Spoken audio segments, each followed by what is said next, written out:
దేవుని నామానికి స్తోత్రం కలుగును గాక. ప్రియా దేవుని బిడ్డలారా, దేవుడు మనం ప్రేమించి మరొక దినం ఆయన వాక్యాన్ని ధ్యానించే వారిగా మనం ఉంచినందుకు మొదటిగా దేవుని కృతజ్ఞతాస్తుతులు చెల్లిస్తున్నాను. అందరి తలలు వచ్చినట్లయితే ప్రార్థన చేసుకుందాం. కృప కలిగిన దేవ, దయగలిగిన మా ప్రభువ, నీ ఘనమైన పాదములకు వేలాది స్తుతులు స్తోత్రాలు నాయన. నిన్న నేడు ఏకరీతిగా ఉన్న గొప్ప దేవుడు నాయన. ప్రభువ, మమ్మల్ని ప్రేమించి మరొక దినం ప్రభువ వాక్యాన్ని ధ్యానించుకునే వారిగా కృపరించినందుకు వందనాలు స్తోత్రాలు ప్రభువ. తండ్రి, నీకే స్తోత్రం నాయన. ప్రభువా, వాక్య ధ్యానంలోకి మేము వెళ్చుండగా నాయన ప్రభువా, నీ సత్యంతో మమ్మల్ని నడిపించమని, నీ కృప చొప్పున నడిపించమని, నీ ఆత్మతో నడిపించు ప్రభువా. తండ్రి, నన్ను నీ సెలవు చాట్లు మరుగుపరుచుకొని ప్రభువా దేవా, సత్యాన్ని ప్రకటించేవాడిగా నిలబెట్టమని యేసు పరిశుద్ధ నామమున అడిగి వేడుకుంటున్నాను తండ్రి. ఆమేన్. వాక్య సందేశంలోకి వెళ్దామండి. సామెతల గ్రంథం 6వ అధ్యాయం 16వ వచనాన్ని ఒకసారి చూసినట్లయితే,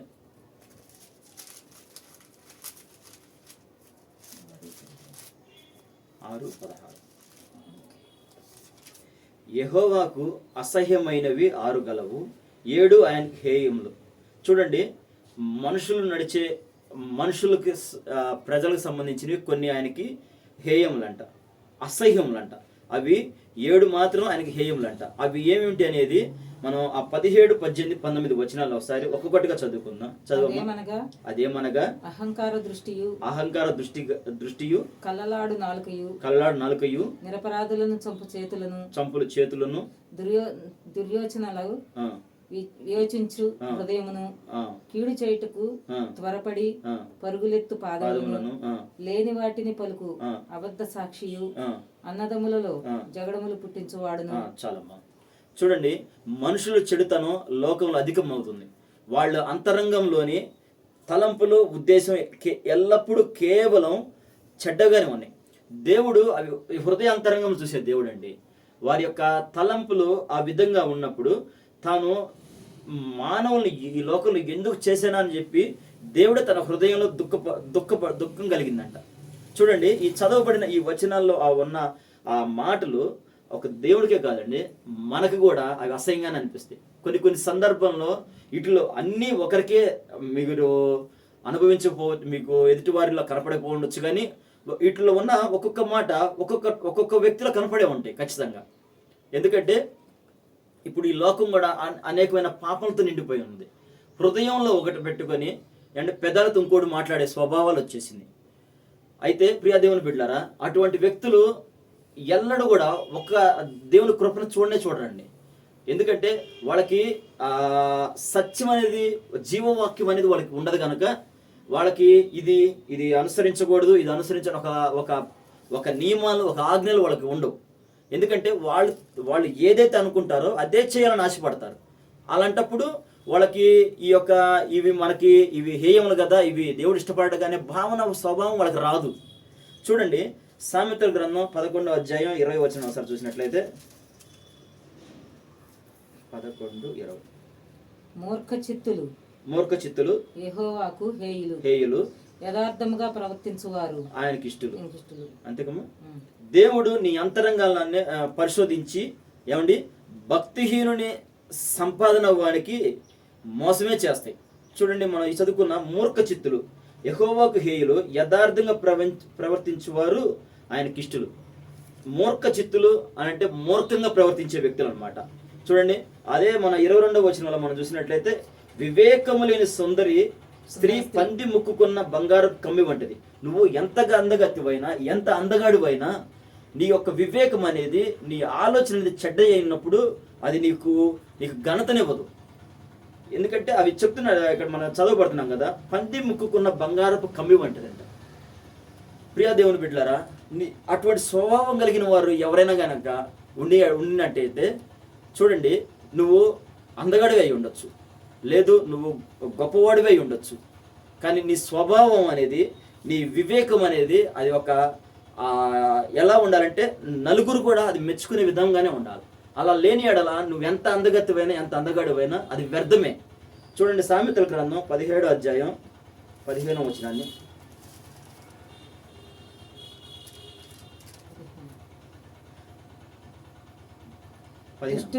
దుష్టులు నిర్దోషులని తీర్పు తీర్చువాడు నీతిమంతులు దోషులని తీర్పు తీర్చువాడు వీరిద్దరు యెహోవాకు హేయులు. మేలుకు ప్రతి కీడు చేయువాని ఇంట నుండి కీడు ఎప్పుడు తొలగిపోదండి. మేలు చేసేవాడికి కీడు చేయాలని ఆ ఉద్దేశం, ఆ తలంపులు వాడిని వదిలిపెట్టి ఎప్పటికి వెళ్ళవు. ఎందుకంటే ఆ స్వభావమే చెడ్డది. మేలు చేసిన వాడికి చెడు చేయడం ఏంటండి? చూడండి ఆ 8వ వచనంలో ఒకసారి మనం చూసినట్లయితే, లంచము దృష్టికి మాణిక్యము వలెను, అట్టివాడు ఏమి చేసినను దానిలో యుక్తిగా ప్రవర్తించును. ఆమేన్. చూడండి, చెడ్డ నడవడి గలవాడు వాడి నోటి నిండా దోషపు మాటలే ఉంటాయి. ఏమండి? వారి నాలుక హానికరమైన మాటలే ఉంటాయి. ఇది చూడండి, మనం చదువుకున్న ఇది లంచం దృష్టికి మాణిక్యం వలె ఉండునంట. చూడండి, ఇలా ప్రతి ఒక్కరు కూడా కష్టార్జితాన్ని తను శ్రమపడి కష్టార్జితాన్ని సంపాదించడానికంటే కూడా ఈజీగా వచ్చే వాటి వైపే ఎక్కువ ఆలోచన చేస్తూ ఉంటారు. ఎందుకంటే అది ఒక క్షణంలో ఉదయం నుంచి సాయంత్రం కష్టపడితే ఒక కొంతవటికే ధనం వస్తుంది. కానీ ఈ అక్రమైన మార్గంలోకి వెళ్ళినప్పుడు వారి యొక్క ఆలోచనలు ఏంటంటే వారు ఊహించినంత వస్తాయి. కాబట్టి ఆ యొక్క ధన అపేక్ష కలిగి వారు చేయాలనుకున్నది ఏంటంటే సత్య మార్గంలోకి వెళ్లకుండా అసత్యానికి వెళ్తారు. ఒక్కసారి ఆ వ్యక్తి ఆ లంచం తీసుకోవడానికి లేదు ఏదైనా తప్పు ధరలో అక్రమంగా సంపాదించడానికి ఆశపడినట్లయితే వాడి ప్రవర్తన మారదండి. ఎందుకంటే వాడి స్వభావం అలాగే ఉంటుంది. చూడండి, మనం వారి నాలుగు కూడా హానికరమైన మాటలు మాట్లాడుతుంది. నిజమనే మాట వాడి నోట్లోంచి పొరపాటును కూడా రాదు. ఒకవేళ ఒక మాట మాట్లాడినా 2 అర్థాలు వచ్చినట్టు మాట్లాడతాడు. ఏది కూడా అది ఎదుటి వాడి యొక్క అమాయకత్వాన్ని ఉపయోగించుకునే స్వభావంతో ఉంటుంది. చూడండి, 1 పేతురు 5వ అధ్యాయం 5వ వచనాన్ని ఒకసారి చదివినట్లయితే, అవి ఇప్పటివరకు మనం దేవునికి మనం ఏవి హేయులుగా ఉన్నాయో మనం తెలుసుకుందాం. అయితే మనం ఏ విధంగా ఉంటే దేవుని కృప మనం పొందుకుంటాం అనే మాటలు మనం చూద్దాం. 1 పేతురు 5వ అధ్యాయం 5వ వచనం, చిన్నలారా మీరు పెద్దలకు లోబడి ఉండుడి, మీరందరూ ఎదుటివాని ఎడల దీన మనసు అని వస్త్రం ధరించుకొని మిమ్మల్ని అలంకరించుకొనిడి. దేవుడు అహంకారాన్ని ఎదిరించి దీనులకు కృప అనుగ్రహించును. ఆమేన్. దీన మనసు అనే వస్త్రం ధరించుకొని ఉంటే దేవుడు తగిన సమయం మమ్మల్ని హెచ్చిస్తాడండి. చూడండి, అపవాది ఈ చెడ్డ క్రియలు చేసేవారు మన చుట్టుపక్కల లేకపోలేదు. అపవాది గర్జించి సింహం వల్లే తిరుగుతున్నాడంటే మన పక్కనున్న వ్యక్తులే మనల్ని వారి యొక్క తెలివితేటలు ఇచ్చక మాటలతో ఏమండి మనల్ని ఆ యొక్క పాపపు ఊబిలోకి తీసుకుపోవాలని ఒక తలంపుతో మనల్ని ఈ అపవాది గర్జించి సింహాలు తిరుగుతూ ఉంటాడు. ఏమండి, ఎవరిని మింగుదామా అని తిరుగుతూ ఉంటాడు. అయినా కానీ మనం వాడికి భయపడకుండా నిబ్బరము కలిగి స్వబుద్ధితో, ఏమండి, నిబ్బరంగా స్వబుద్ధి గలమైన మెలకువగా ఉండి విశ్వాసమందు స్థిరులమై ఉండి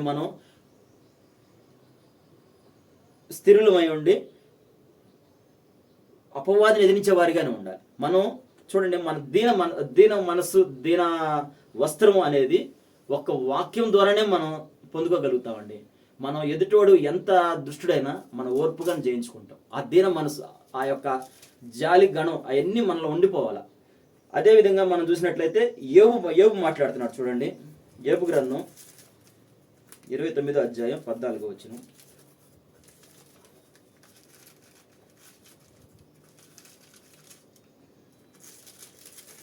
నేను నీతిని వస్త్రముగా ధరించుకొని ఉంటిని గనుక అది నన్ను ధరించును, నా న్యాయ ప్రవర్తన నాకు వస్త్రమును పాగయు ఆయను. వస్త్రమే పాగ అయిందండి. చూడండి, నేను నీతి వస్త్రం ధరించుకొని ఉంటిని అని యోబు చెప్తున్నాడు. యోబు ఎట్లా జీవించాడంటే ఎవరు చూసిన యోబు అదృష్టవంతుడు రా అనేవాళ్ళు. యవ్వనులు కూడా యోబుని చూసి భయపడి పక్కకి వెళ్ళిపోయే నీతిమంతుడు అంత నీతిగా ప్రవర్తించి చూడండి ఆ మాటలు మనం చదువుకున్నట్లుగా నీతి వస్త్రం తను ధరించుకున్నాడు. కాబట్టి నీతి ముందు ఎవరైనా పాపం చేసేవాడు కూడా నిలబడలేరు. యవ్వనులు ఆయన చూడంగానే పక్కకి వెళ్ళిపోయేవారు. అదేవిధంగా వయసురీత్యా పెద్దవారు కూడా యోబు వచ్చినప్పుడు లేచి నిలబడి ఒక విలువ, ఒక ఘనత ఇచ్చేవాళ్ళు. అది ఏ విధంగా వచ్చింది చూడండి, అతను నీతి వస్త్రం అనేది తను ధరించుకున్నాడు. కాబట్టి ఆ 3వ వచనం మనం చదివినట్లయితే,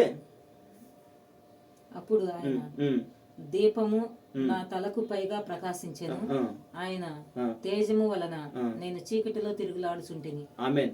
చూడండి, ఆయన నీతి వస్త్రం ధరించుకున్నప్పుడంట ఆయన దీపము నా తలకు పైగా ప్రకాశించెను, ఆయన తేజము నేను చీకటిలో తిరుగులాడినను తిరుగులాడుచుంటుంది. చీకట్లో తిరిగినాక ఆయన వెలుగు యొక్క ప్రకాశాన్ని ఆయనకి ముందు నడిపిస్తున్నాడు. అప్పుడు యోబు ఎడతెగని ఘనత పొందాడండి. అట్లా అంత ఘనత పొందాడు. ఆ ఘనత ఎలాగంటే చూడండి, బీదవారు కానీ విధవరాండ్లు కానీ యోబు ఏదైనా సహాయం చేస్తాడని ఆశతో చూసేవాళ్ళు. అది ఎట్లా ఆశ చూసేవాళ్ళు అంటే వర్షం కొరకు కనిపెట్టినట్లు వారు యోబు కొరకు కనిపెట్టేవాళ్ళు.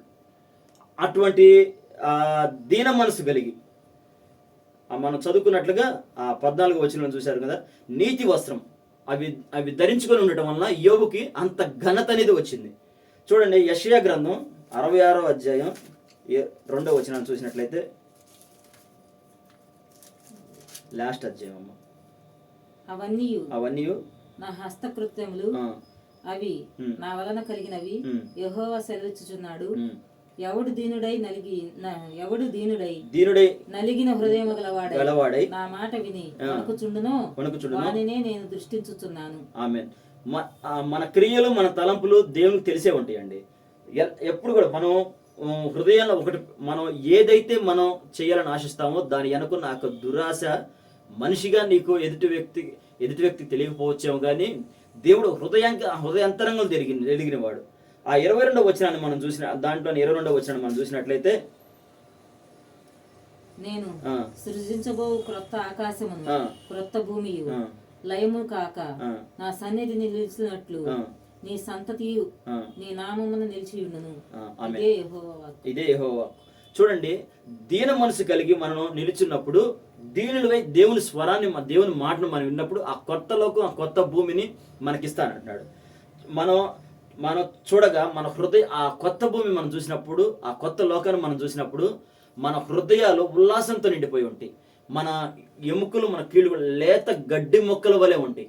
అటువంటి ఆ పరలోక సంబంధాన్ని మనకి దేవుడిస్తారంటున్నాడు. అయితే అది నువ్వు పొందుకోవాలి అంటే నువ్వు ఆ దేవునికి హేయకరమైన ఆ 7 క్రియలను మానుకొని దీన మనసును ఆ దీన వస్త్రమును అదే కాక దేవుని స్వరాన్ని వినే వ్యక్తిగా నువ్వు ఉండి దేవుని వాక్యానికి నువ్వు చోటిచ్చినప్పుడు ఆ కొత్త భూమి కొత్త లోకానికి నువ్వు ఖచ్చితంగా స్వాధీనపరచుకుంటావు.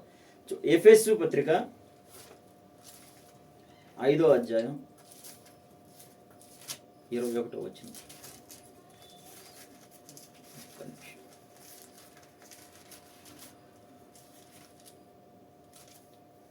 క్రీస్తునందలి భయముతో ఒకరినొకడు లోబడి ఉండడి. ఆమేన్.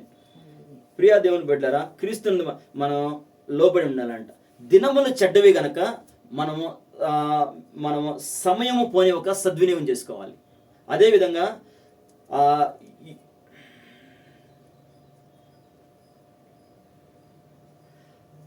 అజ్ఞానుల వలె కాకుండా జ్ఞానుల వలె మనం జీవించే జ్ఞానంగానే మనం ప్రవర్తించాలి. అదే మనం ఒకరినొకరిని ఏ విధంగా బలపరుచుకోవాలంటే కీర్తనలతోనూ పాటలతోనూ వాక్యముతోనూ ఒకరినొకరిని బలపరుచుకునే వారిగానే మనం సంగీతాలతోనూ మనం ఒకరిని బలపరుచుకునే వారు ఉండాలి. అదే 20వ వచనంలో మనం చూసినట్లయితే చదువము. మన ప్రభువైన యేసుక్రీస్తు పేరట సమస్తమును గూర్చి తండ్రి అయిన దేవునికి ఎల్లప్పుడూ కృతజ్ఞతాస్తుతులు చెల్లించుచు. ఆమేన్.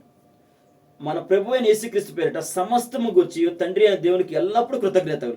మన జీవిత కాలం అంతా దేవుని కొనియాడినా ఆయన రుణం మనం తీర్చలేమండి. అది 9-10 వచనాలు కూడా ఒకసారి చదవమ్మా. వెలుగు ఫలము సమస్త విధములైన మంచితనము నీతి సత్యమును వాటిలో కనబడుచున్నవి కనుక ప్రభువుకేది ప్రీతికరమైనదో దానిని పరీక్షించుచు వెలుగు సంబంధులై నడుచుకోండి. చూడండి ప్రియ దేవుని బిడ్డారా, అక్కడ చదవబడిన 10వ వచనంలో మనం చూసినట్లయితే ప్రభుకేది ప్రీతికరమైనదో దానిని పరీక్షించి వెలుగు సంబంధులే నడుచుకునే వాళ్ళను. దేవుడు మనకి ఏది హేయములో చెప్పాడండి.